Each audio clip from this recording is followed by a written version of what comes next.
আসসালামু আলাইকুম। আমি মীর নাদিম ফয়সাল আহমেদ। আমি লস ভেঞ্চারের ফাউন্ডার এবং লিড স্টার্টআপ কনসালটেন্ট। আমরা লস ভেঞ্চারের পক্ষ থেকে আজ ১ বছর যাবৎ আমরা স্টার্টআপ, বিজনেস, আইডিয়া এ ৩টি বিষয়ের উপর আমরা ক্রমাগত আলোচনা করছি এবং বিভিন্ন আলোচনাগুলো আপনাদের সাথে শেয়ার করছি। লস ভেঞ্চারের মাধ্যমে আমরা এই যে আপনাদের বিভিন্ন প্রশ্নগুলো, বিশেষ করে স্টার্টআপ, বিজনেস, আইডিয়া এই বিষয়গুলোর উপরে আমরা প্রতিদিন আলোচনা করে আপনাদের প্রশ্নগুলোর উত্তর দিচ্ছি এবং সেই প্রশ্নগুলো নিয়ে আমরা রিসার্চ করছি। লস ভেঞ্চার একটি বিজনেস এবং স্টার্টআপ কনসালটেন্সি ফার্ম এবং একটি রিসার্চ অর্গানাইজেশন, যার কাজ হচ্ছে যে এই যে স্টার্টআপ, বিজনেস এবং স্টার্টআপের যে আইডিয়াগুলো আছে সেগুলো নিয়ে রিসার্চ করা এবং সেই রিসার্চের যে উত্তরগুলো আমরা পাই বা যে ফলাফলগুলো আমরা পেয়ে থাকি সেগুলো আপনাদের সাথে অবশ্যই আমরা শেয়ার করে থাকি। লস ভেঞ্চারের একটি ইউটিউব চ্যানেল আছে, সেই লস ভেঞ্চারের ইউটিউব চ্যানেলটি অবশ্যই সাবস্ক্রাইব করে এবং লাইক এবং শেয়ার দিয়ে অন্যকেও ভিডিওগুলো দেখার সুযোগ করে দিবেন, যেন যারা স্টার্টআপ, বিজনেস এবং স্টার্টআপের আইডিয়া নিয়ে কাজ করছে তারা যেন সেই ভিডিওগুলো দেখে উপকৃত হতে পারে। আজ আমরা যে ভিডিওটি নিয়ে এটি আমরা সাজিয়েছি সেটি অবশ্যই আমাদের লস ভেঞ্চারের ইউটিউব চ্যানেলে দেওয়া থাকবে। আপনাদের কাছে অনুরোধ থাকবে সেই ভিডিওটি আমাদের ইউটিউব চ্যানেল থেকে দেখে নেবেন এবং অবশ্যই সাবস্ক্রাইব বাটনে ক্লিক করে দিবেন। লস ভেঞ্চারের মাধ্যমে আমরা এই যে স্টার্টআপ, বিজনেস এবং আইডিয়া নিয়ে কাজ করছি।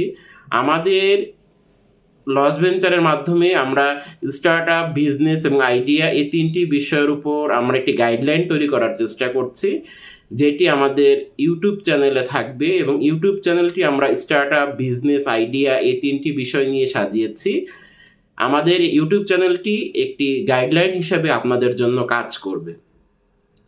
আমরা চিন্তা করেছি যে আমরা ২ থেকে ২.৫ মাস এখন আমরা সফট স্কিল নিয়ে আলোচনা করব, যে সফট স্কিলটি কিভাবে আমাদের বিজনেস এবং স্টার্টআপ আইডিয়া এই ৩টি বিষয়ের সাথে কিভাবে রিলেটেড সেটি নিয়ে আমরা আলোচনা করব এবং সফট স্কিলটি আমাদের অবশ্যই এটির উপরে আমাদের নলেজ থাকা উচিত, এটির উপরে আমাদের জ্ঞান থাকা উচিত, কারণ সফট স্কিলে পিছিয়ে থাকলে আমাদের স্টার্টআপ, বিজনেস, আইডিয়া ছাড়াও আমরা কর্পোরেট লাইফেও আমরা অনেকটাই পিছিয়ে থাকব। এবং সফট স্কিল কী জিনিস সেটি আমি প্রতি ভিডিওতেও বলছি, এখনও বলছি। সফট স্কিল হচ্ছে আপনার communication skill, management skill, leadership skill, public speaking skill, তারপর থিঙ্কিং, এই যে স্কিলগুলো এগুলোকে আমরা বলি সফট স্কিল। অর্থাৎ এই স্কিলগুলো থাকলে আপনি অনেকাংশে অনেকের থেকে এগিয়ে থাকবেন। আজ আমরা লস ভেঞ্চারের পক্ষ থেকে যে বিষয়টি নিয়ে আলোচনা করব সেটি হচ্ছে যে ম্যানেজমেন্ট স্কিল কিভাবে আপনার স্টার্টআপ এবং বিজনেসে আপনাকে অনেকাংশে এগিয়ে রাখবে অন্যদের থেকে। যাদের আসলে এই ম্যানেজমেন্ট স্কিলটি নেই তাদের থেকে আপনাকে কিভাবে এগিয়ে রাখবে। আপনি যদি ম্যানেজমেন্ট বলতে কি বুঝেন বা এটি আসলে কি বোঝায়, এটির শাব্দিক অর্থ হচ্ছে ম্যানেজমেন্ট অর্থাৎ হচ্ছে ব্যবস্থাপনা। ম্যানেজমেন্ট শব্দের অর্থ হচ্ছে ব্যবস্থাপনা, অর্থাৎ আপনি আপনার যে কোনো কাজ, সেটা অফিসে হতে পারে, বাসায় হতে পারে, সেখানে আপনি কিভাবে এটিকে ব্যবস্থাপনা বা কিভাবে এটিকে সাজাবেন, কিভাবে এটিকে সাজিয়ে গুছিয়ে রাখবেন, এটিকেই মূলত আমরা ইংলিশে ম্যানেজমেন্ট বলে থাকি, যা বাংলায় ব্যবস্থাপনা হিসাবে বলা হয়ে থাকে। আপনি যদি সঠিকভাবে আপনার স্টার্টআপ, বিজনেসকে সুন্দরভাবে সাজিয়ে গুছিয়ে ভালোভাবে আপনি এগিয়ে নিয়ে যেতে পারেন, তাহলে আপনার স্টার্টআপ, বিজনেস আপনাকে অনেকাংশে অন্যদের থেকে এগিয়ে রাখবে। আপনি যদি এই ম্যানেজমেন্টটা ভালো করে না করতে পারেন, তাহলে দেখবেন আপনি আপনার স্টার্টআপ যখন শুরু করবেন, স্টার্টআপ নিয়ে যখন কাজ করবেন, সেটি কিন্তু তখন আপনাকে একটি ভালো রেজাল্ট বা ফিডব্যাক দিবে না। আপনি মনে করছেন যে স্টার্টআপের সাকসেস শুধুমাত্র ফান্ড পাওয়া বা ফান্ড রেজ করা, না, তা না। অনেক স্টার্টআপ আছে যারা ফান্ড পাচ্ছে, ফান্ড অনেক রেজ করছে, million million US dollar fund raise করছে, কিন্তু এই সফট স্কিলগুলোর অভাবে অনেক স্টার্টআপই কিন্তু বন্ধ হয়ে যাচ্ছে। সেটির দিকেও আপনাকে অবশ্যই জ্ঞান থাকতে হবে। আপনি ম্যানেজমেন্ট স্কিলটি যদি আপনার ভালো থাকে, সেই ম্যানেজমেন্ট স্কিল ভালো থাকার ফলে কিভাবে আপনার স্টার্টআপ বা বিজনেসে সেটি এক ইমপ্যাক্ট ফেলতে পারে সেটি নিয়ে আমি এখন কথা বলবো। প্রথমে আমি বলবো যে আপনি যে কর্পোরেট লাইফে আপনার এই ম্যানেজমেন্ট স্কিলটি থাকা খুব দরকার।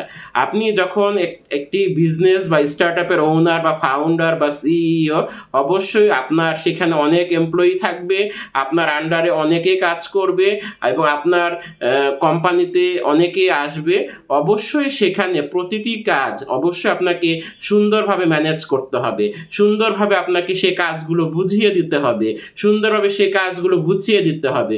যদি আপনি তা না করেন বা যদি আপনি তা না করতে পারেন, তাহলে কিন্তু সে কাজগুলোর কোনো অগ্রগতি হবে না। এজন্য আপনাকে এই ম্যানেজমেন্টটা খুব সুন্দরভাবে করতে হবে।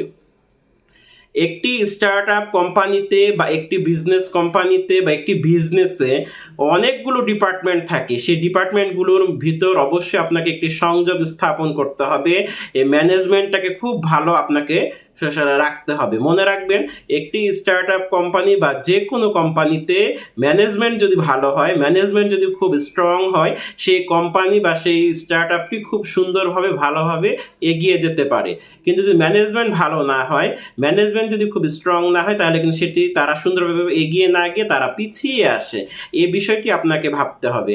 ম্যানেজমেন্ট যদি প্রতিটি ডিপার্টমেন্টে সুন্দরভাবে থাকে, প্রতিটি ডিপার্টমেন্টের ব্যবস্থাপনাগুলো যদি খুব সুন্দরভাবে সাজানো থাকে, তাহলে সেখানে সেই স্টার্টআপ হোক আর বিজনেসই হোক বা যে কোনো কোম্পানি হোক, সেটি খুব সুন্দরভাবে এগিয়ে যায়।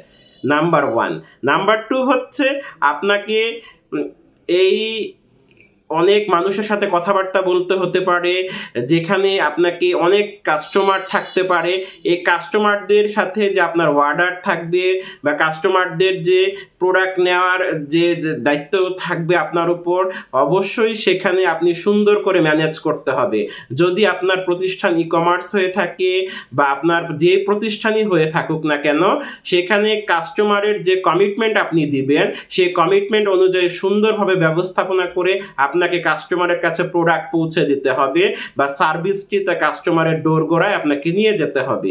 এখানে যদি আপনার ব্যবস্থাপনাটা ভালো না হয়, যে কিভাবে আপনি আসলে কাস্টমারের কাছে আপনি সার্ভিসটি দিবেন বা প্রোডাক্টটি পৌঁছে দিবেন, সেটি প্রতিটি ডিপার্টমেন্টের মধ্যে একটি ম্যানেজমেন্টের এই ধারাটা আপনাকে অবশ্যই বজায় রাখতে হবে, যে যে ডিপার্টমেন্টের মাধ্যমে এই জিনিসগুলো যাবে কাস্টমারের কাছে, সেখানে ম্যানেজমেন্টটা খুব স্ট্রং হয়, যেন কাস্টমারকে আপনি যে কমিটমেন্ট দিয়েছেন বা কাস্টমারের সাথে আপনার যে কমিটমেন্ট হয়েছে, সেটি যেন অবশ্যই আপনি রক্ষা করতে পারেন এবং যার মাধ্যমে আপনার প্রতিষ্ঠানের সুনাম অনেক উপরে উঠে যাবে। এছাড়া যদি আপনি ম্যানেজমেন্ট স্কিলটি ভালো হয় আপনার, তাহলে দেখবেন আপনার প্রতিষ্ঠানের সুনাম অনেকাংশেই বেড়ে গিয়েছে। কিভাবে বেড়ে গিয়েছে, যে না, এখানের প্রতিটি দায়িত্ববান বা প্রতিটি রেসপন্সিবল পার্সন এখানে জব করে, যারা এই ম্যানেজমেন্টের ব্যাপারে খুবই অ্যাক্টিভ এবং যারা এই ম্যানেজমেন্ট নিয়ে খুব ভালো কাজ করছে, এবং যার ফলে তারা তাদের এই প্রতিষ্ঠানকে অন্যভাবে সুন্দর করে ভালোভাবে সামনের দিকে তারা এগিয়ে নিয়ে যেতে পারছে। এছাড়া যদি ম্যানেজমেন্ট স্কিলটি ভালো হয়, তাহলে প্রতিটি ডিপার্টমেন্টে সুন্দরভাবে ব্যবস্থাপনা বা সুন্দরভাবে কাজ বজায় রাখা যায়। ম্যানেজমেন্ট স্কিলটি যদি ভালো না হয়, তাহলে প্রতিটি ডিপার্টমেন্টে কাজ সুন্দরভাবে বজায় রাখা যায় না। তাহলে একটি জিনিস আমরা লক্ষ্য করছি, যে ম্যানেজমেন্ট স্কিল বা সফট স্কিল, যে এই যে একটি শাখা অর্থাৎ ম্যানেজমেন্ট স্কিল, এটি একটি স্টার্টআপ বা বিজনেসের জন্য খুব গুরুত্বপূর্ণ। আর মনে রাখতে হবে, একটি স্টার্টআপ, বিশেষ করে স্টার্টআপের ক্ষেত্রে, একটি স্টার্টআপ একটি নতুন আইডিয়াকে কেন্দ্র করে, নতুন বিজনেস মডেলকে কেন্দ্র করে গড়ে ওঠে। অবশ্যই সেখানে ম্যানেজমেন্ট স্কিল আরও স্ট্রং করতে হবে, যার মাধ্যমে একটি স্টার্টআপ একটি সুন্দর ইউনিকর্ন স্টার্টআপ হিসাবে রূপান্তরিত হবে। তাহলে আমরা আজ যে জিনিসটি নিয়ে আলোচনা করলাম, সংক্ষিপ্ত আলোচনা, আমরা এর উপর আরও 3 থেকে 4টি আলোচনা করব ইনশাল্লাহ। আমরা বুঝলাম যে ম্যানেজমেন্ট স্কিল একটি বিজনেস বা স্টার্টআপের জন্য অনেক দরকার, যার মাধ্যমে সেই ম্যানেজমেন্ট স্কিলটি অবশ্যই আমাদের কর্পোরেট লাইফে অবশ্যই চর্চা করা উচিত, এবং যার মাধ্যমে একটি কোম্পানি বা স্টার্টআপ অনেক উপরে নিয়ে যেতে পারে। তা আমরা লস ভেঞ্চারের মাধ্যমে আমরা এই যে এই কনসালটেন্সি, এটি আমরা ইনশাল্লাহ দিয়ে যাচ্ছি, ইনশাল্লাহ দিয়ে যাব। এছাড়া আপনারা যারা ইন পার্সন কনসালটেন্সি নিতে চান, অবশ্যই আমাদের অফিসে আসবেন। সেটি কিন্তু অবশ্যই পেইডেবল সার্ভিস, এবং সেখানে আমরা বিজনেস এবং স্টার্টআপ নিয়ে আমরা সামনাসামনি আলোচনা করতে পারি। তা আপনারা ভালো থাকুন, সুস্থ থাকুন এবং লস ভেঞ্চারের সাথে থাকুন, এবং লস ভেঞ্চারের ফেসবুক পেজটি অবশ্যই লাইক দিয়ে আমাদের সাথেই থাকবেন। আসসালামু আলাইকুম।